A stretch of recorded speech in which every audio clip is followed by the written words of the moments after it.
तर महानगरपालिकांच्या महापौर पदांच्या आरक्षण सोडतीवरून राजकीय वातावरण तापले।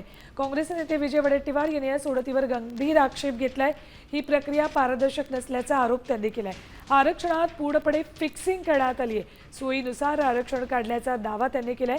विशेष म्हणजे एसटी साठी जाहीर करण्यात आलेल्या आरक्षणात मुंबईचा समावेशच नसल्याने संशय अधिक बळावलाय। आरक्षणावर ठाकरे सेनेने घेतलेला आक्षेप योग्य असून गरज भासल्यास न्यायालयात जाण्याची तयारी असल्याचंही त्यांनी स्पष्ट केलंय। पूर्णतः पारदर्शी नाही, यामध्ये हे सगळं फिक्सिंग आहे आणि आपल्या सोयीनुसार हे केलेलं आरक्षण काढलेलं आरक्षण आहे असं माझं स्पष्ट मत आहे।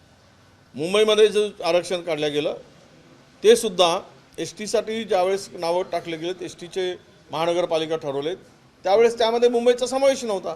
हे सगळं जे काही चाललं आहे आरक्षणाचा घोळ, यामध्ये शिवसेनेने घेतलेला आक्षेप जो आहे तो सत्य आहे आणि या संदर्भात आवश्यकता पडली तर कोर्टात सुद्धा मला वाटतं ती मंडळी जातील असं एकूण चित्र आहे।